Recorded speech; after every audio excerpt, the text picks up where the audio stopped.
Hello and welcome to a brand new episode of the Nerdpocalypse Podcast. I'm your host, Jay. I'm here with my co-host, Micah. Amazon is racist still. Like, they sell some racist stuff on Amazon. So this is us picking up directly after we finished our latest episode of Airing of Grievances, which is wild. There's a wild ending to that episode. Wow. Jesus. So look for a new episode of AOG for premium members this week. All right, let's get right into it. I'll skip right down to Tokyo Vice. Carrie and I, before I get into Tokyo Vice, before Mike and I get into that, Carrie and I will be putting out our series review of The Dropout next week. So look forward to that. It's 8-episode miniseries about Elizabeth Holmes and her rise and fall as the CEO of Theranos. Is that the woman that talks like this? Yes, and okay. She looks like a rotten pumpkin with a bale of hay stacked on her head. She's crazy. But it's about her rise and fall. In order for me to be a woman and to be taken seriously in this line of work, I have to affect this voice because people will take me seriously now. But they did. For some reason, people were just like, "Yep." You know how much money she was worth? You know how much or Theranos was valued at the height? Nope. Take a guess. In billions. In billions. 10. 9. Pretty close. 9. Damn. $9 billion. Still, and it didn't work. And it didn't work. They never got it to work. It didn't work. It was so bad that they were using like bullshit methods and giving people false diagnosis. Like quite literally, they told people that they had cancer when they didn't, or told someone they had HIV when they didn't. Can you imagine how fucking terrifying that would be? Good Lord. You could break up someone's marriage like that. Like, oh, hey, you popped for HIV. Like, what the fuck? Like, no, I didn't. Like, according to Theranos, you did. Like, you just ruined somebody's life. There's a lot that can, like, if you could someone could kill themselves. You could kill yourself. Depending on their mental state, you could just be like, well, fuck it. I don't want to go out like that. Jesus Christ. Yeah, she gonna do like, they're gonna throw the book at her ass. But shout out to my boy Saeed from Lost. He plays our boyfriend Sonny Belwani. He's great in the series. He is a psychopath. He is awesome though. But yeah, so look for a series review of The Dropout. Again, it's on Hulu, by the way. 8 episodes. It was very good. But we're going to talk about sort of the kind of the stuff behind it and some of the stuff they pushed on it, which I thought was pretty good. Checked out this week. Micah and I both have started Tokyo Vice. I only watched the first episode. Did you have a chance to watch all 3? Nope. Because of extenuating circumstances that we talked about before. Yes. So we both have watched the first episode. This particular one, I didn't realize this was based on a book. Which I immediately want to read. I'll be honest. It sounds awesome. And the first episode, so the series is being produced by Michael Mann. And he directed the first episode. I kind of thought Michael Mann was done, man. Like, after I saw Black Hat, which was not a great movie at all. But I always liked Michael Mann's shooting style. I kind of miss Michael Mann. This first episode was awesome. It is super good. So the premise for this is this guy, Jake, is like he's an exceptionally smart guy. Like he just is like a very, very bright guy. He wrote this book, so of course he's incredibly smart. Like, I'm awesome, by the way. Chicks totally are into me. And he goes to Japan. He's from he went to school at University of Missouri or something. He leaves there. He comes to Japan. He goes to a college in Japan and studies Japanese poetry for 3 years. So he can truly learn the language and the nuance of the language and how to write the language and everything else, because he wants to actually be a journalist in Japan. And he ends up working as the first foreign journalist for this very famous Japanese newspaper, and he gets put on the police beat. And basically he's tracking stories that have to do with the Yakuza. Like that's kind of where he ends up. And that's pretty much what the first episode kind of covers. What did you think of this? Yeah, when I saw the trailer, I knew I was going to I just knew I was going to be into this. And yeah, I absolutely dig everything about it. It opens with a bang, right? And it's basically like Jake and Hiroto, played by Ken Watanabe, who is a detective, a high-ranking detective, and they're at this shady meetup, right? And this gangster just rolls up on Jake, and it's just like, the person that you're writing about means a lot to a lot of people. You're going to stop writing about them or else. And it's just like, oh shit, right? Yeah. And if you don't, we're going to visit all of your family. Is what they say. It's like, right. And they're in Japan. Like, his family ain't in Japan, dude. Like, they're in America. Right. And they're like, we'll take a flight, nigga. Like, don't play around. Right. And it's just, I don't know, man. The premise, the world, the premise, everything is super interesting to me. I joke about being a weeb, but like weebs tend to want to be Japanese.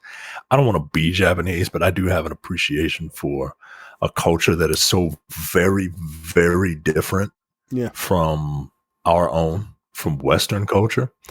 And yeah, man, it's just super interesting. It's super interesting that the paper that the real Jake works for is a very, very conservative paper. And I get that from the episode also, right? Like, they're like, Jake is like, hey, I want to report. He's a real reporter, right? And he's just like, this is what's happening. I want to report what I see. And he's being told by his editors, like, no, you report what the police say, right? Right. You don't report what you see or what you think you saw. And he's one of those reporters. He's one of those Lois Lane type reporters, right? I mean, I guess I shouldn't compare him to like a fictional reporter, but he's like your stereotypical, like, I'm going to get down to the bottom of this and I'm going to write about it. He's a real like shoe leather reporter. Like, he wants to get out there and do the investigation himself. Yeah. And I appreciate people who have that type of mentality. They're detectives, basically. Right? Yeah, they kind of detectives without the freedom and constraint that the law gives you. Right. And it just, I don't know. I find people like that to be incredibly interesting. So yeah, look, the way it's shot beautifully, right? Like, you could tell it's Michael Mann. It's got Tokyo Vice that might make you, and the title has Vice in it, and it's from Michael Mann, so it immediately kind of gives you Miami Vice vibes. But his version of Miami Vice, which was like gritty and dark, and yeah, man, I'm digging it. The next 2 episodes just came out, so I got a lot of catching up to do. But yeah, this is a must for me. My wife came in here, she saw me, she was like, "Oh, is this the show with the reporter?" I was like, "Yep," and I'm watching it without you. Like, I'm not waiting. I'm not waiting on this one, yo. You got to knock it off. You're like, nah, yo. Right. Look, I'm not waiting. This, like, as I was watching this, I was like, I said to myself as I was watching, I'm like,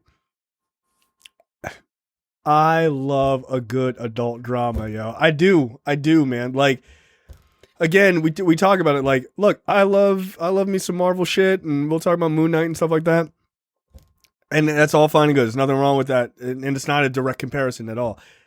But I love a good, like, I love shit like this. That's like really digging into the human condition in very serious ways. Like, in, not not sort of taking a detour for like comic book stuff and stuff like that. Like I understand Moon Knight is dealing with like dissociative identity disorder. Like that's a big deal, but it's also like comedic in a lot of ways and stuff like that. This is not. Like this is some serious dark shit, and I love it. Have you ever seen? So the vibe I get from this, because I like 80s, 90s Japan stories, right? Like I think that is one of the like greater times where like American cinema was like, oh, this whole Japan thing, like it's kind of interesting, right? Like more people were traveling there, like more people had tried sushi, right? So like that kind of world was opening up to Americans. So there's a lot of cinema where Americans were like, you know, America Joe goes to Japan, right? Like, and Japan felt very mysterious and dark, right? Because we didn't understand the culture nearly as well as we do now. But there's still parts of Japanese culture that's very opaque to us, and rightfully so. So the vibe I get from this mostly is Black Rain. Have you ever seen that? You ever seen Black Rain with Michael Douglas? No. Do yourself a favor. I think Black Rain is on HBO Max. So Black Rain is from 1989, and it's starring Michael Douglas, and it's directed by Ridley Scott. And like Ridley Scott is in his fucking bag at this time, right? Like Ridley Scott is like no one to fuck with, basically. Just, you know, I mean, he's coming off of like some super serious, sci-fi stuff and everything else. And Black Rain is about two cops, Michael Douglas and Andy Garcia, who are American cops. They're friends, and they're in New York, I guess. And at a certain point, they go into they're like you're not sure if like they're on the take or not, right? And they're in this this restaurant with all these like Italian mobsters, right? And like you kind of feel like, all right, they're probably on the take, right? Like, hey, these guys are not good guys. But the cops, like, but you're like, well, they're the heroes of the movie. So, like, maybe it's more complicated than that.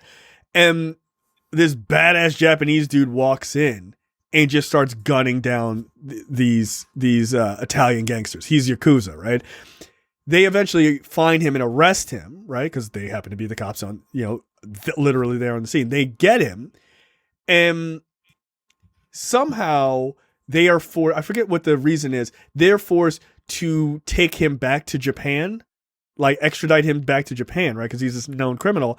And when they get to Japan, they get tricked and he gets released, right? Like these people are like, oh yeah, that's our guy. We got him. We're the cops, whatever. We'll take him. And then they find out like those guys weren't cops. Those were other Yakuza, and they free this guy, right?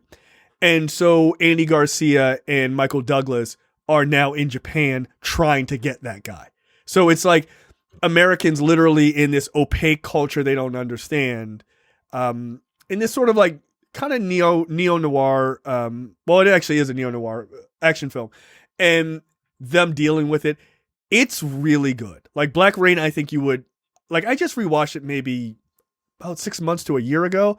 I think you would really like it. If you like Tokyo Vice and you've never seen Black Rain, watch Black Rain first and then check out Tokyo Vice. If you have seen Black Rain and you really, really liked it, Tokyo Vice is a perfect choice for you. Like it absolutely is. Yeah, man. This took me back to like college when I first started getting into this stuff, like yeah. I was into a lot of Chinese cinema because like a lot of Chinese cinema was a lot of cop drama. Yeah, they have a ton actually. They do. Yeah, like Martin Scorsese remade a Chinese movie called Infernal Affairs, and it won a goddamn Academy Award. Yeah. So I was into, but it took me back to that era. You know what I mean? That's where Black Rain lives. I mean, my guess is Infernal Affairs is like right around 89 too. Right? So it's I think Infernal Affairs was like, I can't remember when it took place. I know it came out in like the early 2000s. Oh, is it that late? Yeah. Oh, wow. I thought it was much earlier. So, so. Tokyo Vice is good though. No, Infernal Affairs is, oh wait, is that, no. Yeah, 2002 for the Hong Kong action film. Yeah, there was also Infernal Affairs with Oh, with also Andy Garcia. Weird. And Richard Gere? Ugh. No, thanks. But yeah, check out Black Rain. Like, I think you would dig that. Like after you get through these 5 episodes and you're like, you're still jonesing for some neo-noir Japanese shit, turn it on. It'll give you what you're jonesing for. And Hans Zimmer does the soundtrack for that, which is pretty cool. Or the score. Do you want to talk about Severance, or do you want to talk about this movie that I watched that you should watch? Yes and yes. I'm actually going to skip. I actually want to skip a conversation about Moon Knight this week. So let's do the exhausting Asian film that you watched. So I right. How can I possibly relate to this human story? I watched Everything Everywhere All at Once. I've been really looking forward to this. Fuck you. Fuck you. It stars Michelle Yeoh, who everyone should know, and if you don't, turn this off and go literally watch anything she's been in. She's an amazing actor. Stephanie Sue. The only thing I knew Stephanie Sue from prior to this was The Marvelous Mrs. Maisel. Mm-hmm. She plays Joel's love interest. I like her. Yes, her. Yeah, yes. That's a good-looking woman. Ke Huy Quan, who everyone who is of our age should know who that is. He was in The Goonies. He was in Indiana Jones. Short Round. Jenny Slate, James Hong, Jamie Lee Curtis. Let me tell you something, This movie, I don't know where to begin with this movie. I love it so much. This is like if existentialism confronted nihilism via Looney Tunes.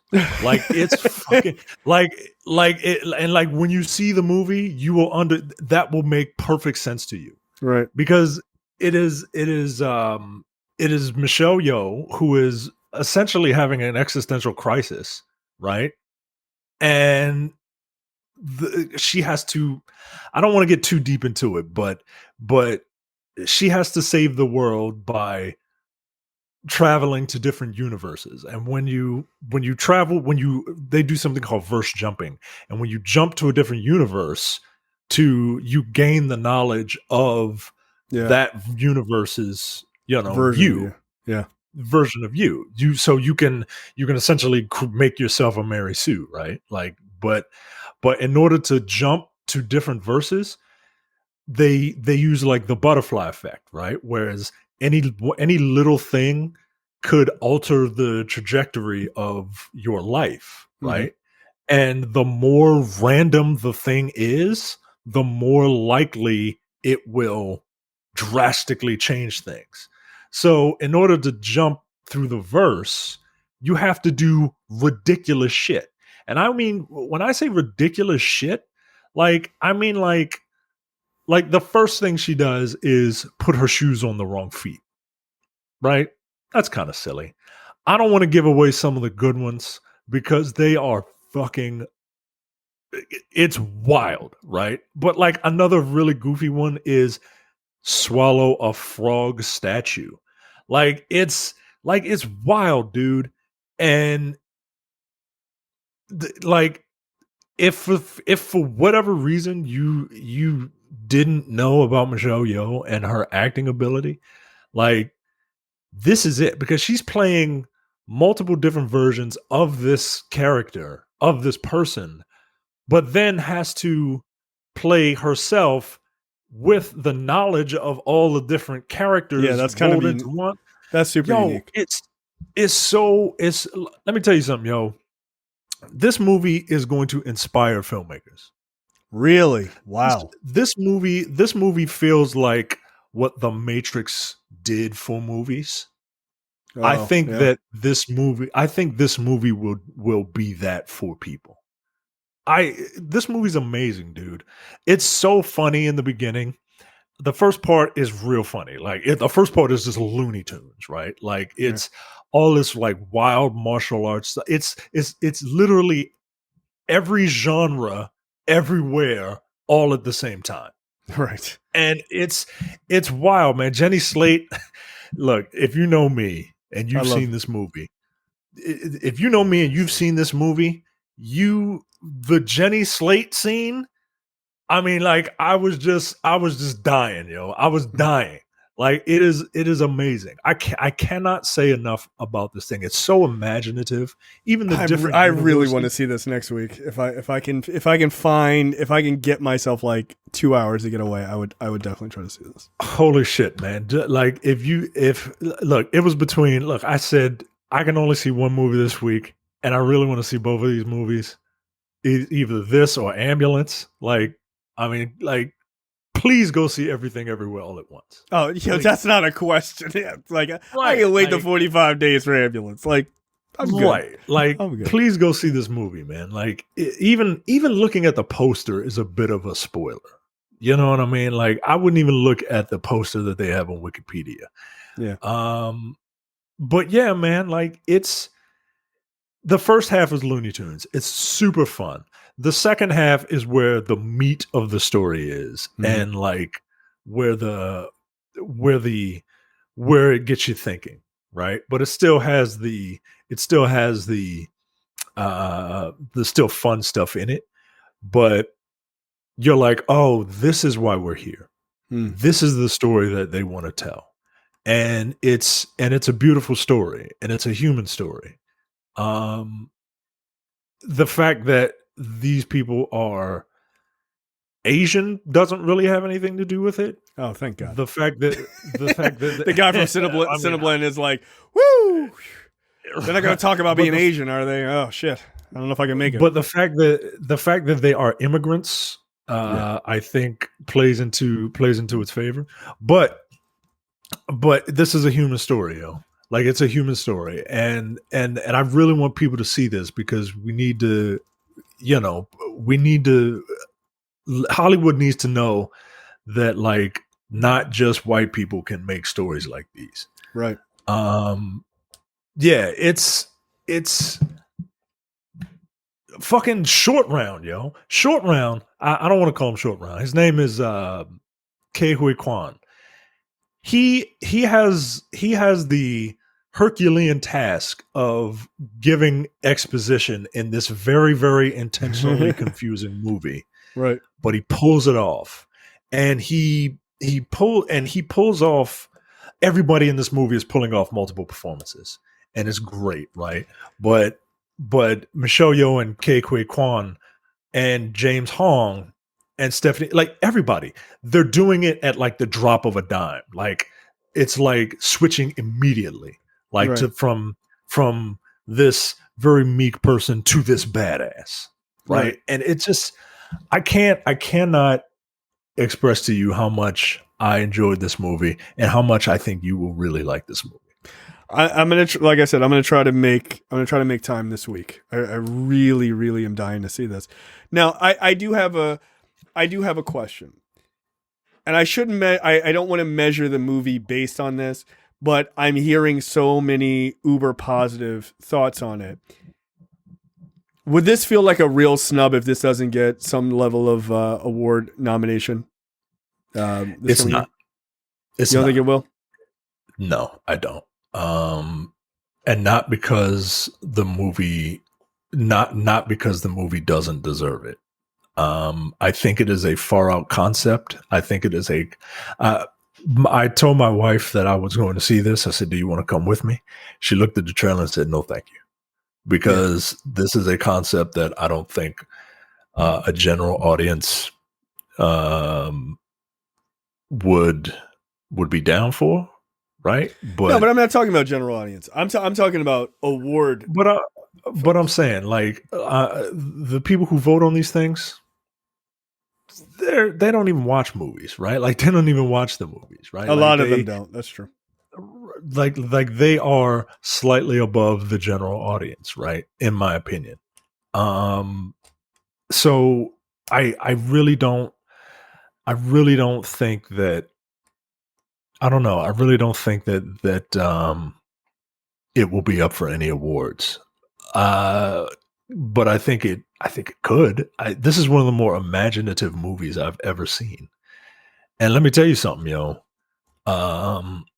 Look, I'm very much looking forward to Doctor Strange, but a bar for multiversal movies has been set for me. And the fact that this movie has a very, very heartfelt story is something that Multiverse of Madness is going at. That's the bar that it's got to jump for me. So, not saying that movie won't be great. I'm hoping it is, but this is equally as great. I absolutely love it. Right, I want, and I, I'm hyping it up. I think everyone who has seen it is hyping it up. Go in with measured expectations, but this is a movie you got to pay attention to. You know what I mean? Like, it's not Primer. Turn your phone off. Right. You can't turn your brain off with this. Like, you got to focus. Not focus, but like, you got to be in it. You know what I mean? Right. Of course. All right. Fine. I'll see it. Twist my arm. Another exhausting Asian film. My God. That guy must feel like a real ass now. Like, everyone knows what he should. He should. Like, Jesus Christ. Guy couldn't handle is that like he couldn't handle turning red. Just don't watch this movie. You can't handle the complexities of turning red. Maybe this isn't for you. Maybe all movies are not for you. Maybe movies aren't for you. It's like the complexities of this children's movie. Maybe movies ain't your thing. Yeah, you'd be all right. Just get into carpentry or something. Build a chair. All right, topics this week. Let's talk about Severance. I'm sorry. We're talking about Severance. Yeah, let's talk about Severance. Severance is amazing. Another amazing show. I thought this series finale or season finale was phenomenal. I think spoilers for Severance season 1. We're gonna just talk about it. First things first. Did you enjoy the season finale? Yes or no? Yeah, very much so. Okay, now let's get into the meat. I mean, of course you did. But here's the thing with the season finale. I enjoyed it so much, I was pissed that it wasn't coming back next week. That's how much I loved it. Yeah.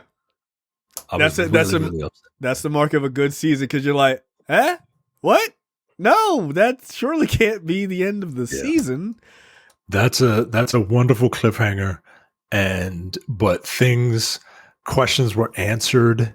Yes. And more were brought up, and now you got to wait till next week or next year. Jesus.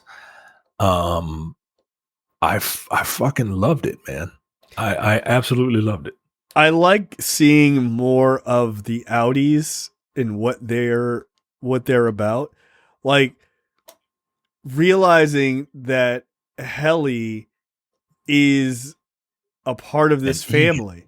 Yeah, she's an Egan, which explains why she's such a piece of shit to her innie. She's like, you're not a person. You're like, God damn. Like, why is she so awful?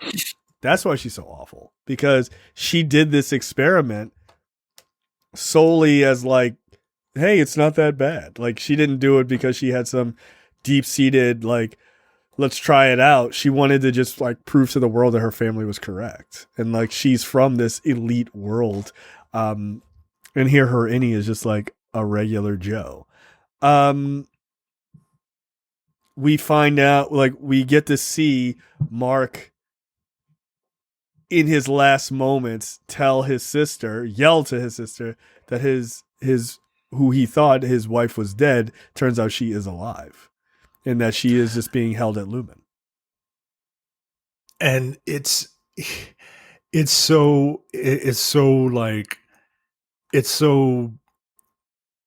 heartbreaking on one end, and it's so like triumphant on another. Like yes, she's alive. That's right. Like fucking like screaming at the mountaintops, dude. But then at the same moment, like, he immediately will revert back to outing Mark.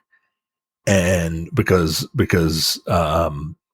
Milchick caught Dylan, and yo, it's so I can't I'm so excited for the next season, man. Because now their outies are fully aware of the world. They know what it's like. They know that he knows, Mark. Their innies know what the world is outside. Yeah. Right. Like, how do you keep them down on the farm? You know what I mean? Like, if they know all of this stuff, they're going to keep trying to break out. They're going to keep, trying to figure out ways to break the system.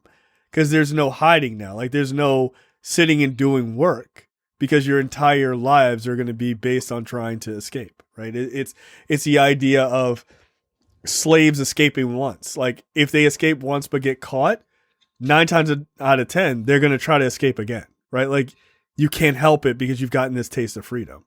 So, and how's this going to work, right? Because Mark's outie was thinking about quitting. His sister is going to be like, yo, is going to explain things to him, and he's going to be like, she's going to be like, you need to find your wife, right? So you're going to need to go back to Lumen. But Lumen's not going to just let them walk in, because Lumen on the outside Lumen's always outie, right? Like, they know what's up. Right. So how are the innies going to get back in to communicate with one another, right? Like, how is this going to work? They literally flipped the entire dynamic of the show, right? It's now Mark is no longer on the fence about leaving. He quite literally has to stay, right, to get his wife. Like, and now he knows, and he knows who she is. She doesn't know who she is, but he knows who she is now, which is a wild fucking circumstance. Incidentally, like, watching that episode and, sort of rewatching the series with my wife, the woman who plays his wife is one, and I don't mean this negatively, I mean this incredibly positively, is one of the most interesting looking people I've ever seen. I think she's very pretty. No, I think she is, but it's like, she's fascinating looking. Like, she looks like she's, like, her facial structure looks like she's like almost like multiracial, but she's clearly just an Asian woman, right? Like, it's she's just a really fascinating person to look at. But yeah, I'm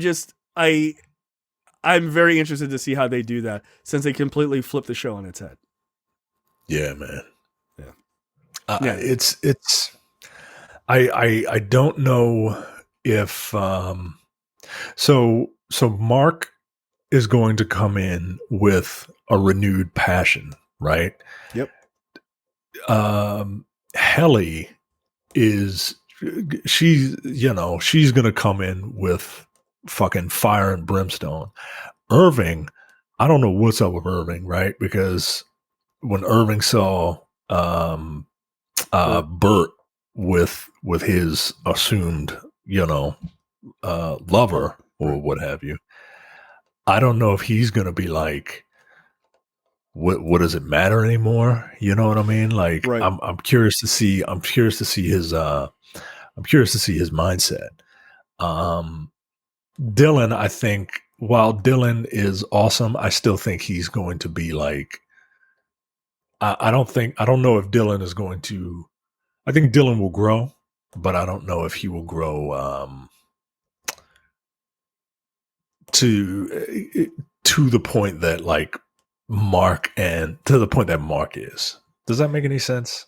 It does. I have a feeling Dylan's going to be largely sidelined in the beginning of this new season, in the upcoming season, because they're going to torture Dylan. Yeah. Right? Yeah, they're going to throw his ass in the break room, Yeah, like, they're going to treat Dylan like garbage because they kind of have to, because he helped facilitate, he was the one they caught. He helped facilitate this entire coup, basically. So it's, that's not good. Mrs. Selvig, or Cobell, she's clearly back, right? Because she's the one who caught them. So, and that was a great moment. He's like, yeah, I'll be right back, Mrs. Cobell. And it was like, oh shit, son. Like, okay. Like that was a perfect like tension moment. Like the villain realizes the hero is there, like that kind of thing. Like that was very, very cool. I just thought this entire season was great, but I thought that finale was phenomenal. I just really did.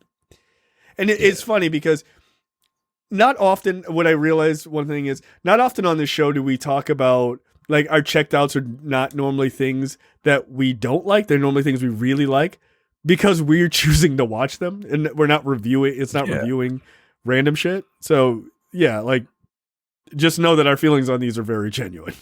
Because I choose to spend my time for 8 hours of my life actually giving time to the show.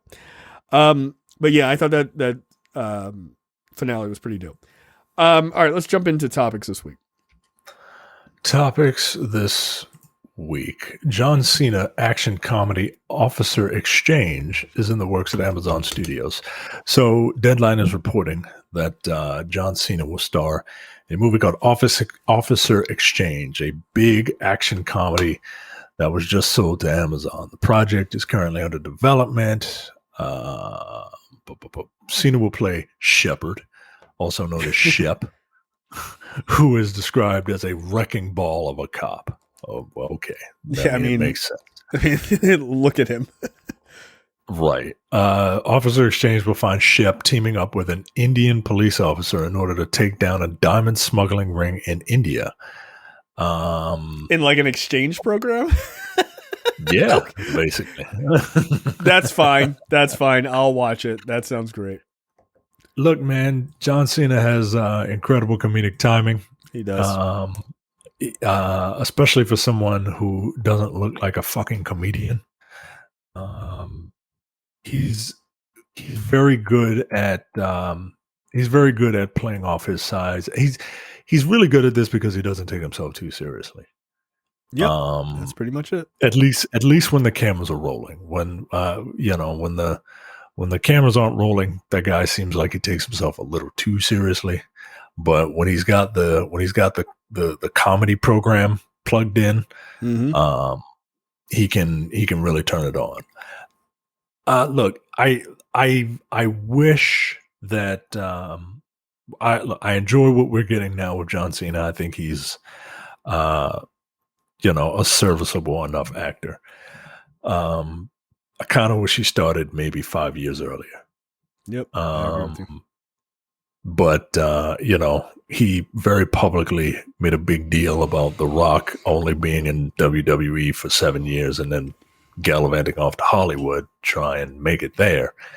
And he's like, I'm going to be here for a long time. And look, to his credit, he was there for like 15 years, right? But like, kind of old now, bro. Yeah, you should have gone ahead and gotten out of there. Like there was no need for you to stay. But at the same time, like that dude made he made his nut off of that shit. So he did. Now he can just do this wacky ass shit. Look, John Cena can do stuff like this. And what was that Hulu movie with Lil Rel Howery? Something with Friends or something like that. I can't remember. That shit was funny. Vacation Friends. Vacation Friends. Yeah. He can do stuff like this for a while. I don't think John Cena is a good enough actor to do something like super dramatic that I would like believe. But you never know, man. He pulled some pretty dramatic moments in Peacemaker, which was just crazy. Yeah. I think given the right material and direction, he can, right? Like, but I'm so used to seeing him give like impassioned or like patriotic speeches that like I can't see him. I can't see him weeping. Can't see him crying. You know what I mean? No, that would be weird. Like I feel like it would be. Like, ironically, I think it would be really interesting if he wasn't such a monster of a person. Like, to see him do something like Severance, right? Like, I could see him as, like, this, like, downtrodden, sad individual, but then like he gets a severance chip in and he's like Chipper in The Office, right? Like, I mean, that's kind of John Cena in real life, but you know what I mean? Like, I could see him playing something like that. I hope these kind of things allow him to stretch a little bit. And, you know, like, yeah, you nailed down the comedy and you got some, you know, some moments in Peacemaker. Like, I'd like to see him try though, but it would be a little weird seeing this like giant Jack dude crying. He actually slimmed down from what he used to look like. Yeah, he like, has he to. used to be even bigger. And then like he was told, like, look, dude, if you want to get these roles playing someone's dad, you right? Can't, like you can't look like you fucking bench 455, though. It's nuts. Yeah, slim down. Yeah, your arms are too goddamn big. Like they're just too big. So there you go. John Cena is going to be in a movie being silly, and I'm about it. Yep, absolutely. Until he gets overexposed, and then he'll get on my nerves. And he'll talk about like magic and shit. Oh, God. Actor Joseph Gatt is arrested for alleged sexually explicit online communications with a minor in another state. Yeah, this is not good. Joseph Gatt. This is not good. He's in Black Adam. He was in Prometheus. He was on Gotham. He's been in a number of things. So he was in Thor. He was in Star Trek Into Darkness, apparently. Jesus, this dude is jacked. Yeah, no, he's a crazy big dude. And he also looks like a fucking psychopath. Does he have like alopecia? Because I don't see any eyebrows. I think so. But alopecia aside, he looks fucking crazy. Like he just does. He looks fucking crazy. But yeah, like maybe he kind of is. I don't know how this is going to work out. I don't know, like, if he did it or whatever. But I mean, the fact that you're being the fact that you've been arrested for it is not a good look, to say the least.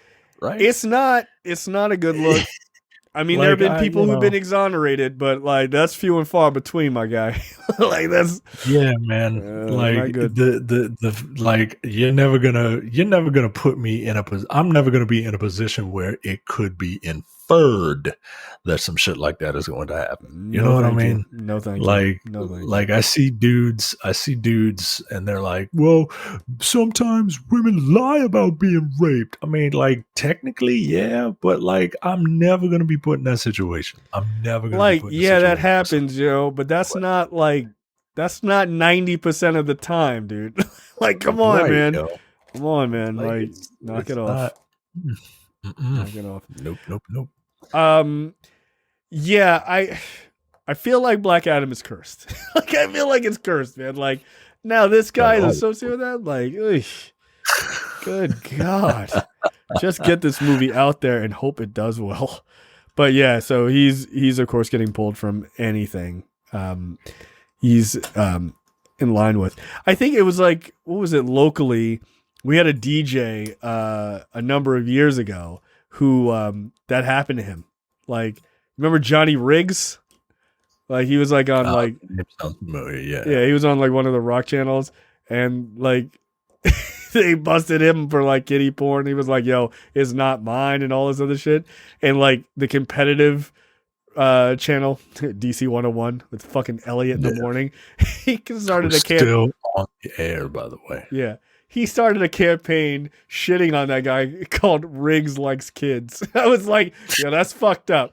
Turns out that guy actually didn't do it. That guy lost his job. He got kiddie porn dumped on his computer by a hacker. And the FBI proved it. And he was like, let go. Like, and so it was like, that guy actually didn't do it.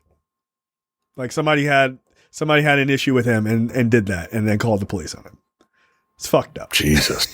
It's like, I mean, again, like a person's mental state, like that guy could have like just killed himself or something. Like it's fucked up. Man. Yeah. God damn. Yep. So if you got beef with people, just leave them alone. Just fight them. Just fight someone. You don't have to do shit like that. Like that's fucked up. Yeah. Is this his mugshot? Is this dude Joseph Gatt's mugshot? Because it says credit LAPD in the story. I'm gonna need you to not smile in a mugshot when you're being arrested for, some sexual shit with children. Yeah, it's just weird. It's just weird. Hi, no. Yeah. Also, leave kids alone, man. Like I get real sensitive about shit like that because like kids, like they don't know any better, man. Like don't do that shit. Yeah, that's not good, man. You know what? Sorry, I was wrong. I guess the story I heard was wrong. Nah, Johnny Riggs was fucking guilty. Nope, never mind. I take it back. Fuck that guy. Well, there you go. There you go. You know why? Because people don't just get accused for kiddie porn like that, which is why like all this like that was the story I heard. That's fucked up. Which is like all these QAnon people calling everybody pedophiles and shit. Like, like stop that shit, yo. Stop that shit. First of all, you're preaching way too. You're mad loud. Way too much. You're protesting way too much. Everybody, not me, but everybody else is. Really right. Interesting. Okay. All right, Matt Gaetz. Relax. Relax. Yeah, come on, man. Come on. Like, stop that shit. Stop that shit. Because you scream that shit loud enough, people going to start looking inward. And they should. They're gonna look at your ass. Not me. Out of here, everybody else. Like, nah, you going to jail. You going to big boy jail. Yeah, that's all right. Those people are fucking nuts. No one's that obsessed with pedophilia except for pedophiles, man. It's just man. Jesus Christ. Yeah. So Joseph Gatt. Yeah, I mean, he could get in some pretty serious trouble. Now, granted, he didn't have like child pornography or whatever, but he was engaging in sexual conversations with a child. Look, that happened to what was that congressman, Anthony Weiner? He did the same shit. I'm like, yo, what are you doing? What are you doing? Just number one question: how old are you? I'm 13. Click. Goodbye. Block. Like I'm 13. These guys are like, keep going. Like, what the fuck? No, yo. Yeah, yo, ASL. Right, ASL. You ain't learned nothing from the internet. Right, and not American Sign Language, right? Right. Age, sex, location. Come on, right. Yo. What are you doing? Come on, you take it back to the AOL message boards, man. This shit is not hard. This is the first question you ask. Jesus Christ. Yeah, people are crazy, man. People are crazy. All right, awkward segue. DC's Aqualad is getting his I mean, I don't want to talk about like all this pedophile shit and then be like Aqualad, right? But like he's got lad in the name. It's a bit weird. DC's Aqualad is getting his own HBO Max series courtesy of Charlize Theron. That's cool. Yeah, that is cool. HBO Max is adding another live action DC series to its upcoming slate. Variety is reporting that the series is specifically based on the 2020 graphic novel You Brought Me the Ocean from writer Alex Sanchez and artist Julie Morrow. That book casts Jake Hyde as a landlocked teenager living in New Mexico, coming to terms with his father's death, his sexuality, and his strange fascination with the ocean. The book also introduces Jake's boyfriend, captain of the swim team, Kenny Liu. Interesting. So this is good. Yeah, this is dope. Good for them. I'm glad Charlize Theron is looking out for her people. African Americans. South Africa. She's more African than you motherfuckers wearing onks. Because she's from Africa. she's one of the oppressors, but okay. It's wild to be like, yo, Charlize Theron is African. Like, that's just a crazy thing to say. It's true. It just is weird. It's weird. I mean, like, technically, but okay. Look, I got no beef with this. None. I would check it out because it's on HBO. Look, anything that comes on HBO is worth at least one look for me. Because HBO has proven time and again that they're not just TV; they're HBO, and they put a bunch of very interesting stuff on there. Like I don't know too much about Aqualad. As much as I really enjoy those DC animated movies and shows, I never got into Young Justice. I know, blasphemy. I never did either. But maybe I will though. I've seen literally every other DC animated like thing, television and movie. I just never got into Young Justice, so maybe I will. But yeah, I'm happy for this. Do you think they cast? Do you think they cast a gay actor? I think they don't have a choice. I think it would be crazy not to. I think it'd be crazy not to. I hope so. I'd like to see them not only a young black gay kid. I think that's dope. You think that character crosses over into the Aquaman movies? I hope so.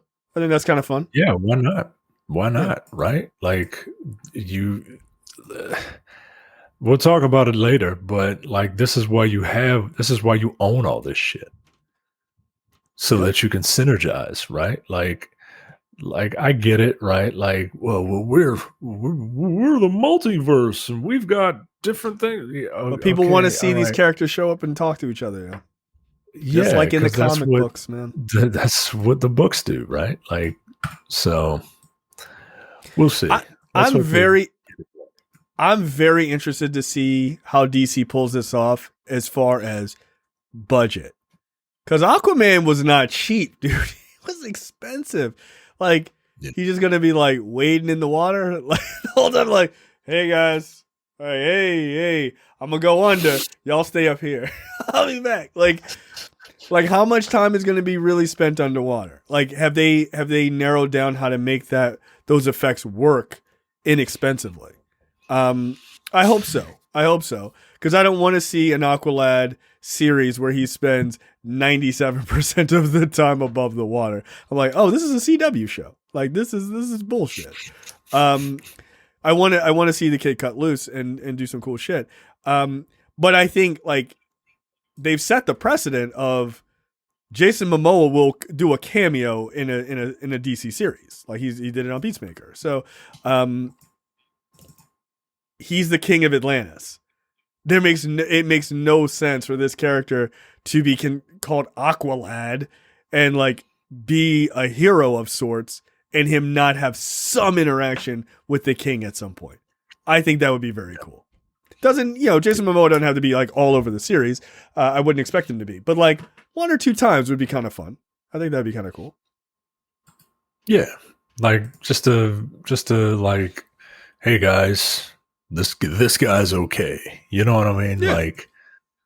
Like when Arnold Schwarzenegger did it for The Rock in The Rundown. You know what I mean? That's kind of all I need. That's all I need. That's all you really need. But it's not, it's not a passing the torch thing, obviously. Yeah. But yeah, I'd be down with it. Yep, I like it. All right, next up, hello.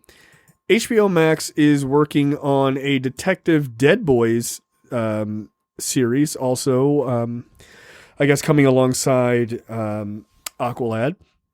This Detective Dead Boys was first shown during Neil Gaiman's The Sandman, issue 25, to be specific, in April of 1991, this article says. The show will follow a pair of ghostly detectives as they investigate murders related to the supernatural. Okay. I don't know anything about Detective Dead Boys, but that's cool. Look, I think if they're trying to tap into some of this stuff that's like lesser known to sort of popularize those things, there's a lot of stuff in DC lore to pull from. Like, I mean, go into the Vertigo imprint and you're going to find a treasure trove of adult things that you can dig from. Obviously, this being one of them. So, yeah, all right. I'll give it a chance. I mean, it's a Neil Gaiman story, so how bad could it be? Like, probably not bad at all. So, yeah, I mean, you say that, but like American Gods is one of my favorite books, and that series just kind of fell off a cliff. So, well, yes, but in fairness to that show, didn't they lose the dude, the guy who directed it? Like, he was just kind of like they lost the showrunner. Like, he was just like, all right, that was one season. Time to go somewhere else and do something else. Yeah, it's the dude from fucking Hannibal. He don't stick to the end of nothing. He just makes great television, and people are like, cool. Can we get more seasons? He's like, I'm bored. Like, that guy should stick to movies, like one and done movies. Like, don't do series or miniseries. Do a miniseries. But yeah, just do a miniseries, man. Yeah, like he's really great, but like, I think you could have told American Gods in a miniseries. You could have did that book from front to back. In like 12, 13 episodes. Yeah. Well, as bad as you feel about American Gods, imagine how I feel about Preacher. They fucked that up so bad. From the first episode. It's like, it made no sense. Yeah, okay. Detective Dead Boys. There you go. We'll see. Marvel creator once again complains about not being compensated because his character is being used in a movie. We're still doing this. American Chavez, co-creator, says he turned down Marvel's insult of an offer. Okay. So he was offered something? Yeah, and he felt it was an insult. Before the other guys, the other people weren't offered anything. Yeah. This dude some of them weren't. Some of them were offered something like $5,000, which, by the way, I mean, that's pretty insulting. Yeah, like it's like, trust me, I get it. Like, Doctor Strange is gonna make well over $1 billion. Like, without even trying. You're not gonna offer that. Hey, here's American Chavez. Here's $5,000. Like, come on, man. Give that guy like $50,000, $100,000. It's nothing for what you're about to make. That's what I would do. But I have to say that I stick by what we said before. Would it be nice if they did that? Sure. Is it necessary? No, it's not. And it's not required. So you can shit on Marvel and Disney, and you can shit on DC, because apparently DC has this problem too. But at the end of the day, it's not in your contract. You signed a contract. Like what do you want them to do? Besides just out of the kindness of their hearts? Like, it's a corporation, dude. They're not going to do that. Yeah. Like, if I pay a hitman to murder somebody, right? I don't keep paying them because the person is still dead. You know what I mean? Like, right. Even if I got an inheritance from said dead person, like, I don't give you extra money. Like, well, thanks. Here's an extra $50. Like, nah, I don't owe you nothing. I asked you to do a job. You did the job. Done. And I don't mean to sound like some sort of like corporate shill, right? Like, corporations don't need me to stick up for them. But I live in a world where, like, I understand that this is a reality. And the fact that people are, I don't know, exploiting it, like this opportunity right now to try and I don't know why they're doing it. Do they think that Marvel's going to come back and be like, "Oh, hey, we're sorry. Here's points." Like, you think you get points on the back end? You ain't getting shit on the back end. Yeah, so I'm just lost because I don't really understand what this is for, right? Guilt. I mean, on whose part? The giant mega corporation? Yeah. Trying to make them feel guilty. They don't give a fuck. They don't give a fuck. They're soulless, dude. It's Disney. It's Disney, dude. Right. Like, they don't give a damn, right? And what are you? So are you here to like sabotage the premiere, like to get people to not Or is it just to, like, instead of like complaining about this, like, you need to maybe they're saying it because this is something that that other creators need to be aware of and say, hey, if you do this, I need some sort of compensation.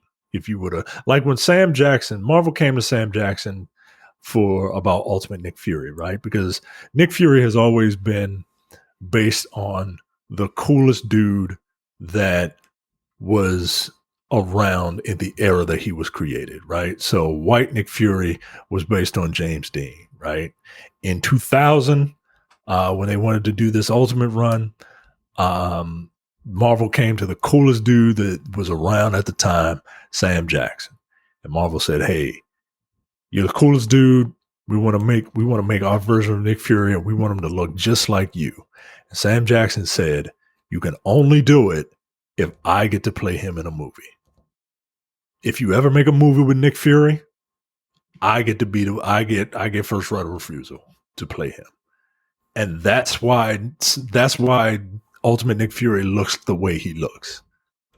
I mean, if you read that first Ultimates book, like, it even makes that joke. They're like, yeah, he kind of looks like Samuel L. Jackson. Like, they say it straight up in the book, right? And it's like, yeah, like, what are we hiding from?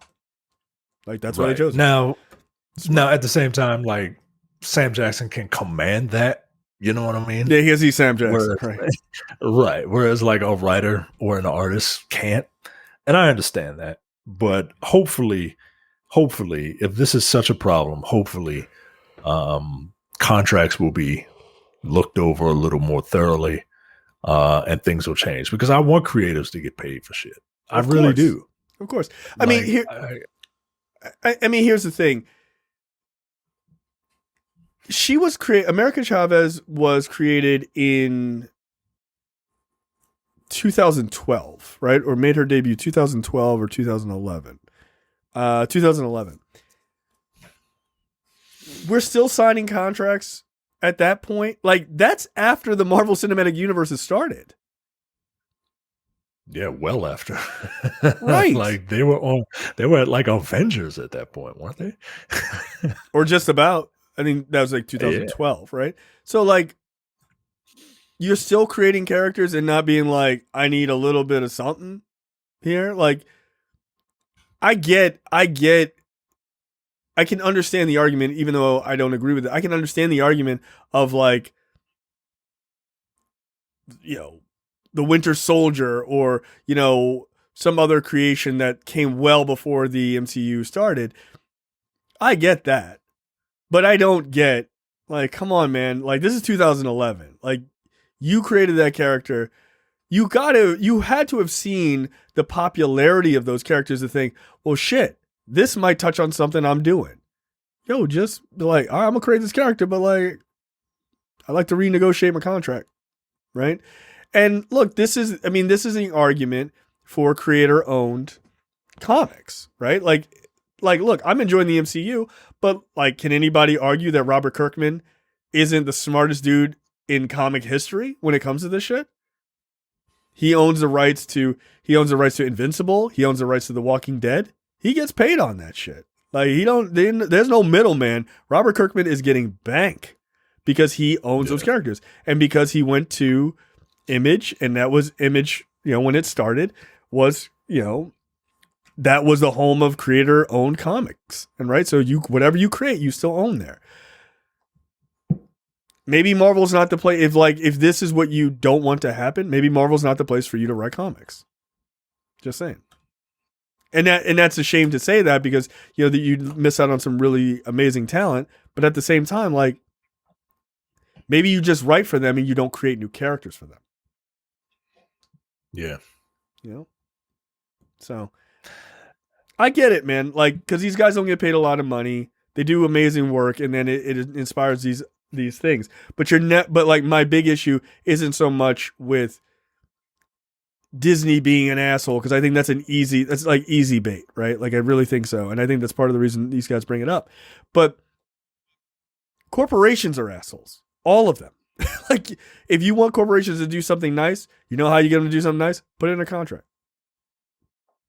That's it. You can't wait for them to be magnanimous. They're not.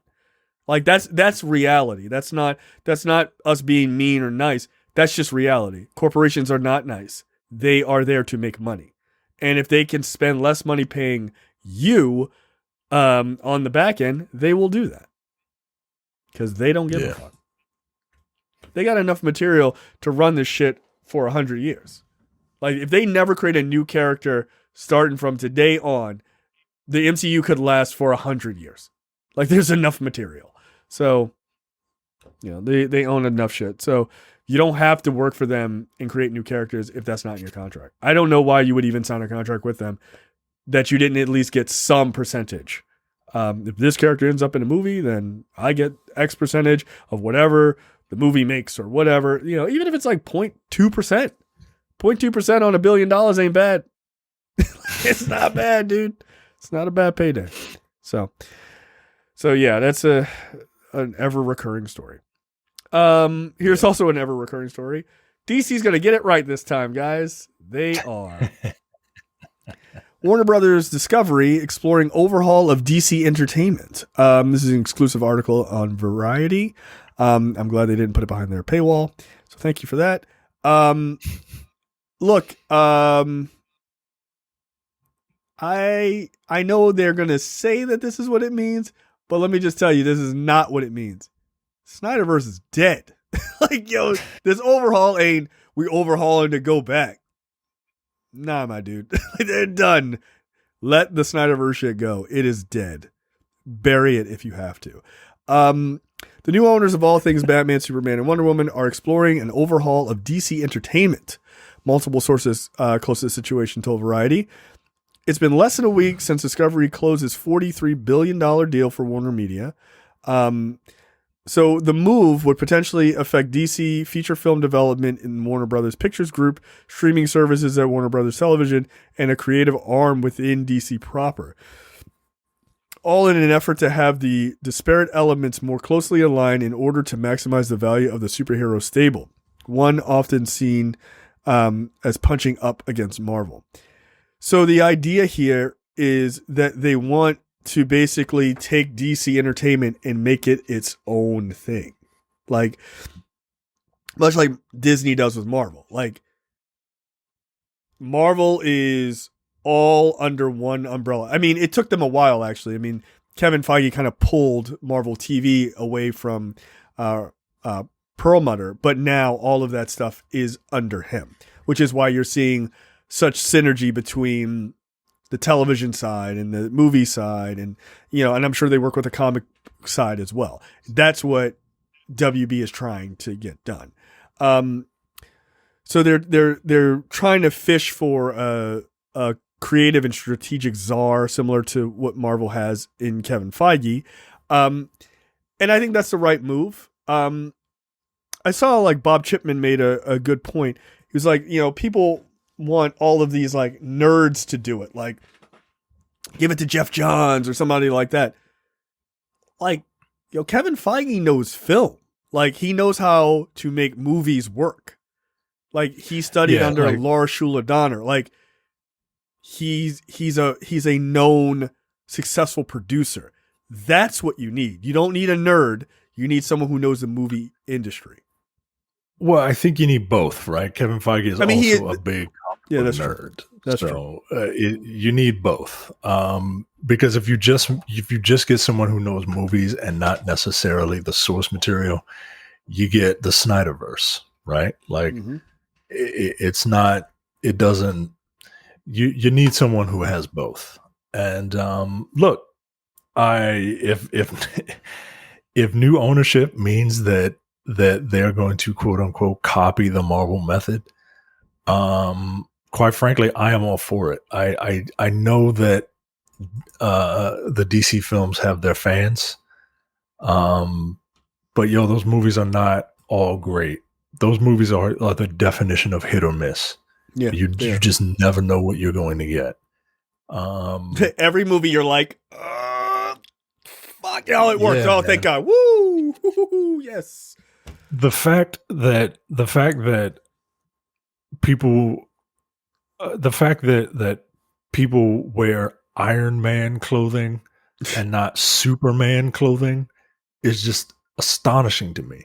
Yeah. Like the fact that Superman, Superman is already a household name, but like the fact that Superman doesn't have like this wild fucking resurgence. The fact that you have a fucking Captain America shield behind you and not a goddamn Superman S is just baffling to me, yo. Or both. Look, you make a dope ass Superman. Look, I'm gonna slide this shit the fuck out of there. I'll have both. Who cares? Especially in this country, yo. Especially in this fucking country where Superman is the Jesus analog, and half the country needs a fucking daddy to come and save them and shit. And I just do not understand why Superman is not like the biggest of fucking deals in this moment in film where superhero movies are all the rage. Like I don't know, man. I don't know. But if these look, if the Batman is going, the Batman should be your jumping off point. And I understand I understand that Matt Reeves was like, well, the Batman doesn't exist in a world where superheroes exist.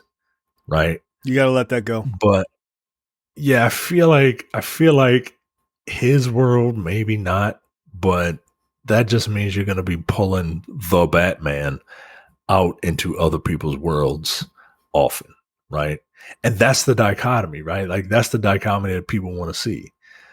This Batman has kind of evolved into like this, you know, this person that with prep time can literally do anything. And no, I like Batman being a normal dude amongst gods.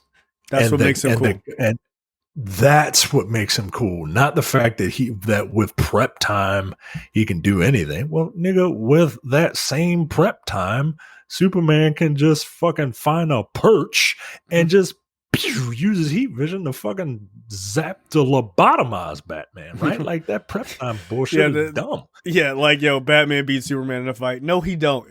He doesn't, dude. Wins the fight Wednesday, cool. Tuesday morning, wake up, nigga. I'm throwing your ass into the sun. We're done here. Like, whatever. What are you talking about? It makes no sense. Right. Batman can only beat you if he puts the fight down on a calendar and he's like, all right, Wednesday at 3, we'll be ready. No, stop. No. Right. Batman can only beat you if he knows that you are fighting and you don't. Like, right. I mean, he is a ninja, right? Like he's just like, I stabbed you. Like, yeah, that's not fair. Come on. Right. But at the same time, that's why he can go toe to toe with people, because you don't expect shit from him, right? And that's the dichotomy, right? Like this weird, brooding, like asshole who up against this beacon of hope, right? Like this guy it just wallows in despair, standing side by side with this beacon of hope, right? Like everyone remembers the panel of Batman talking to Catwoman and Superman talking to Lois about each other, and why they respect each other and why they make each other better. That's what people want to see, man. And look, man, just like, God damn it. Can you just give Robert Pattinson, give him 3 movies and be like, listen, we'll give you 3 movies, but then like the third movie's got to be World's Finest. Like, give him World's Finest, and then just like you start to establish the world, right? You just start picking up all these other people, and then like Robert Pattinson's a real ass actor, right? He's gonna want to go do some independent shit. Go do that. We'll call you every once in a while. We're not gonna overuse Batman. We'll call you in, like we give you your 3 movies, and we call you in on the big shit. Like, just call him in on the big shit. Like, you don't need Batman every fucking week. Like, that's crazy. That's the problem, is DC, like, we got one guy, let's just lean on him. And they did that with their animated shit, and they do that with their live action movies. Give Batman a trilogy, third movie's World's Finest, and then go. Just fucking run with it. You already got Wonder Woman. She's already established. You're not rebooting that. Like, I want them to do well, man. I really want them to do well. I'm not a fucking hater. I just don't like the direction they've been in. I just don't. Yeah, this fucking how do you come out the gate with a fucking existential Superman, yo? How you come out the gate with that? Like that should be movie 2 or 3. That should be movie 2, and then movie 3 he should get the fuck out of that shit. Right. You know what I mean? Well, like, but that's what happened in the original Superman movies. Beacon of Hope, first one. Second one, he loses his power. He's depressed. He's drinking fucking Johnny Walker at the edge of a bar. Gets his powers back. Go to work. Rest of the series. Like, that's the point. The end of Superman 2 is like, besides the throwing the ass, which not a power he has. That it's like cellophane, right? Like that shit doesn't make sense. But like the whole point of that was to see your hero fall. And then when he gets his powers back, when he goes into that chamber and he's like, I reversed the fucking light or whatever, like a fucking nerd. Like when he comes out of the chamber, he's just like, yeah, your boy's back. What happened now? Right? Like he's just stunting on them at that point. Like, yeah, that's what you want. That's what you want. I feel like they do need a Kevin Feige. I mean, I think everybody knows that. Who that person is remains to be seen. I think they just need somebody who understands you cannot, if you're going to do things like the Nightmare story or these Elseworld stories, which you can do in the future, you got to build that base, man. You got to give us a reason to not kind of like Superman, not kind of like Batman. You got to love those characters. Like, you got to watch them build up. Like, I saw someone say, you know, you want to see like them build those characters, have a great Justice League movie, that whoever the villain is for that, they win in the end. They're established. They're the Justice League or whatever. The second Justice League movie is Tower of Babel, right? Where you can start to kind of break the team down a bit to then build them back up again, right? Like that makes sense. You don't go with Injustice. Like, what are you doing? From the beginning, they're doing Injustice in the second, the first time they meet up. We're just starting the Injustice storyline. Like, that doesn't make any sense. And that's just a person doing shit because they thought it was cool in a book they read once. That clearly they half read. Just saying, they half read it. Oh yeah, X-Men had a little bit of that problem, man, where it's like, yep, like they did 2 trilogies. And they did the Firebird in the third one for each of them, and I'm like, and they don't get it right because you can't just do the Dark Phoenix, like you can't just rush to the Firebird, right? Like you gotta establish Jean Grey. You gotta like Jean Grey. You gotta kind of fall in love with Jean Grey, and then you gotta watch her fall, and then you gotta watch her get corrupted, and then you got like that's the point of it. Like that's how you get like some emotional shit out of people, not just how quickly we can get to the Firebird. Right, Spider-Man's a perfect example of that. They duped everybody. They didn't make an origin story. They made an origin trilogy, right? Like that's right. Like in, you know, as much as people, oh, he's Iron Man Jr., blah blah blah, and like everybody said that, right? Like it was a fair criticism of those movies. In the end, everyone's like, oh, I see what's happening here. And then you were like, I got to shut the fuck up. You got to shut up. Because what they did was they showed the character in detail go through a traumatic fucking experience and get to the point where you know him. And you're like, because you felt bad at the end of that movie. You're like, he lost everything. He has nothing. He has no Aunt May, no Uncle Ben, no girlfriend, no best friend. He's got nothing. He loses all of that. And then it's just like, oh, shit. Okay. Now that's the Spider-Man you know. And you've seen him go through all of that instead of it just being he's poor, right? Like it actually works better, and you get a real emotional pull in that in those final moments. That's what you need to do with Dark Phoenix. You got to take your time, which they're never going to do that again. They're not going 3 in a row on that, and you ruined it. No. You've ruined it. They made you Dark Phoenix, but they'll do the Phoenix 5 if they ever do it again. Which you can do because they'll do X-Men. You know, they'll probably do Avengers versus X-Men at some point.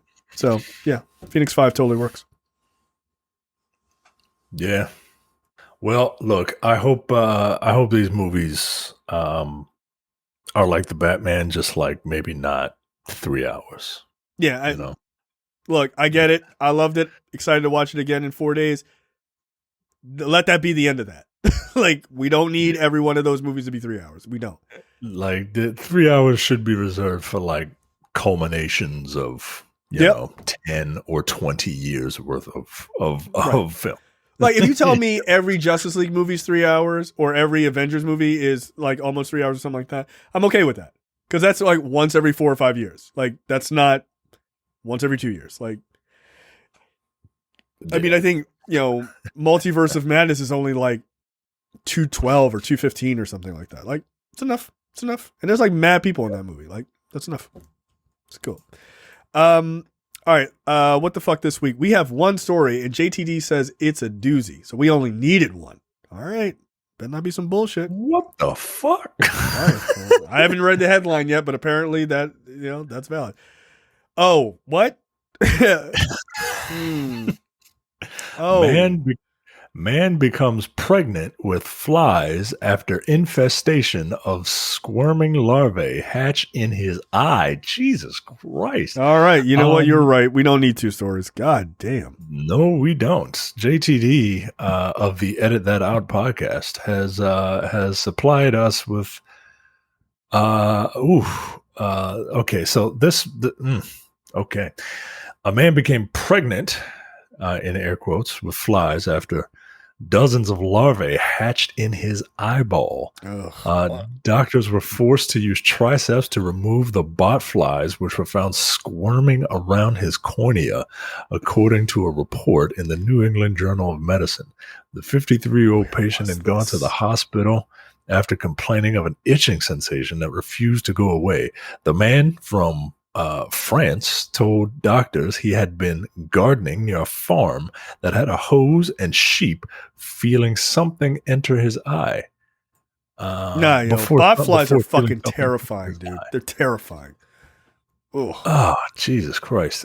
He had more than a dozen mobile larvae in the whites of his eye, in the membrane lining in his eyelids, and also his cornea. Bot flies grow inside animal flesh, usually sheep or other livestock, and it can lay up to 500 eggs on a mammal or places where they sleep, and can end up in the gut if licked. Ooh, damn. And then it just kind of goes on into what bot flies are, and occasionally they can grow in humans. And no, this is revolting, dude. This is I'm good. I'm no. 0% want. Do not want. I don't know how I'm going to be able to go to sleep tonight. No, thank you. Go fuck yourself. This is gross. This is gross. No, don't need it. Don't need it. Thank you for that one story, you piece of shit. Dude, that's awful, man.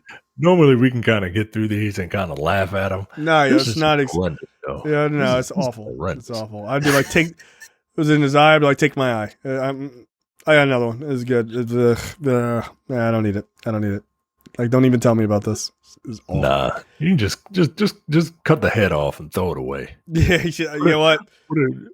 Put it in maybe I'll come back as put it in a transport bag. It's fine. It's fine. My friends will understand. No, I'm not cool with that. Trailers this week. Netflix's new series, The Lincoln Lawyer. which is, sort of based on the movie that was popularized by, what was his name? Matthew McConaughey. Look, I think this looks pretty good.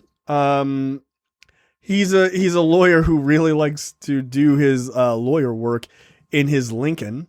Now, I know some people are saying, oh, well, surely the Lincoln Lawyer came out after Matthew McConaughey did those commercials for Lincoln. No, you'd be wrong. That's not true. So he just really likes Lincolns. But yeah, this looks good. Have you ever seen the original movie? I have not seen the original movie, no. I think it's on Netflix now.